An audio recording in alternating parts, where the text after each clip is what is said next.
NIO qui arrive sur le marché européen.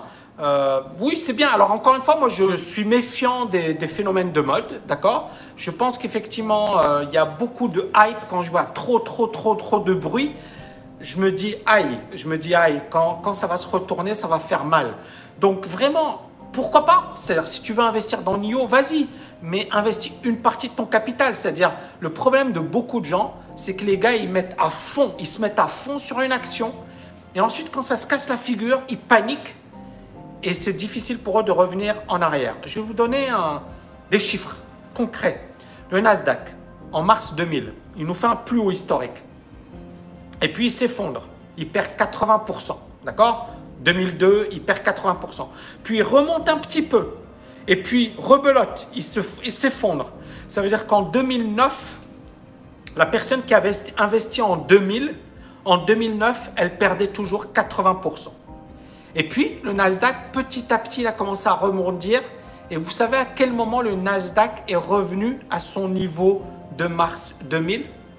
Il est revenu à ce niveau en 2016. Donc, en somme, ça veut dire quoi? Ça veut dire qu'une personne qui a investi en 2000 est revenue à l'équilibre en 2016.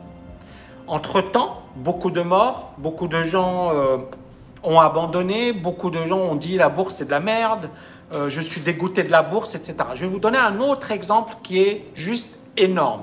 Peter Lynch. Est-ce que vous connaissez Peter Lynch ou pas? Peter Lynch, le fonds Fidelity, fait une étude sur sa performance. Le fonds fait 29% de performance moyenne par an. 29% de performance moyenne par an. Donc, la question, je vous la pose, normalement, un fonds qui fait sur 13 ans, 15 ans, qui fait 29% de performance en moyenne chaque année, est-ce que les gens qui ont investi dans ce fonds ont gagné de l'argent? Je vous pose la question. Est-ce que les gens qui ont investi dans un fonds qui, sur 13 ans, génère 29% de performance en moyenne par an, ont gagné de l'argent? La réponse, c'est non. La réponse, c'est non. C'est inimaginable. C'est de se dire, putain, un truc qui fait chaque année 29% de performance par an, mais en fait, les gens, ils investissent en fonction de ce que l'on appelle le FOMO, Fear of Missing Out. Ça monte, ils achètent. Quand ça s'effondre, ils sortent.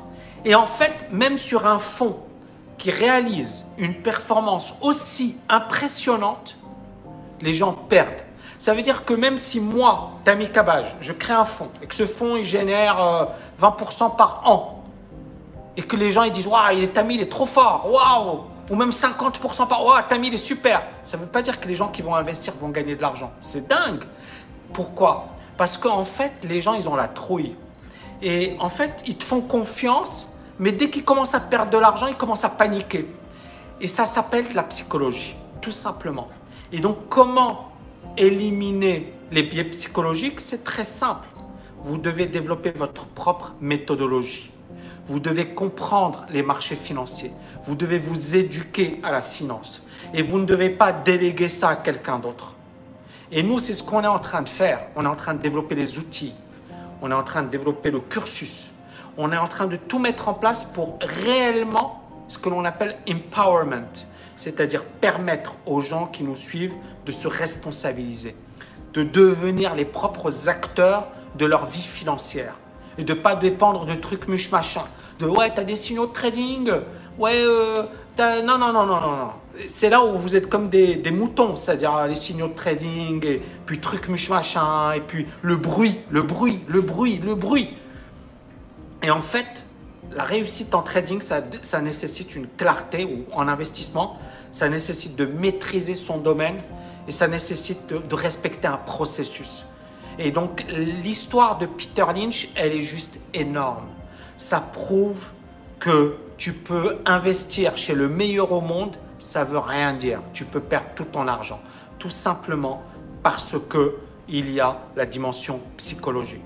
Mais imaginez les gens qui n'ont pas investi chez Peter Lynch, mais qui ont investi chez les mauvais gestionnaires.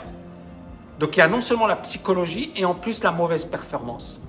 Et donc, encore une fois, ce qu'on fait sur cette chaîne YouTube, c'est vraiment quelque chose d'essentiel pour beaucoup de gens.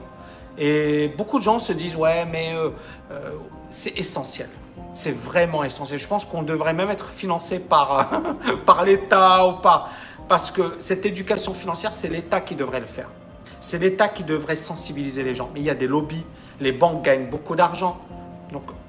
Et l'AMF, ok, super. Ils ne vont pas taper sur les sociétés de gestion parce qu'il y a un business. D'accord? Donc, même si ils vont mettre en cause le Forex, et ils le disent, mais ça ne veut pas dire qu'ils ont éliminé les courtiers. Non, parce que derrière, il y a du business. Donc, ils vont mettre en garde, ils vont dire attention, etc. Ils vont de temps en temps donner des amendes. Mais on est bien d'accord qu'il y a des faits. Les faits sont têtus. Il y a une minorité qui investit dans des PEA parce qu'il y a un manque d'éducation financière. Il y a un énorme manque d'éducation financière. Il y a peu de gens qui investissent dans les ETF parce que les gens sont complètement largués. Moi, je sais que quand je vois mon groupe privé, je sais que c'est des extraterrestres, c'est-à-dire que ce qu'on est en train de faire, il y a une infime minorité qui le fait. Une infime minorité.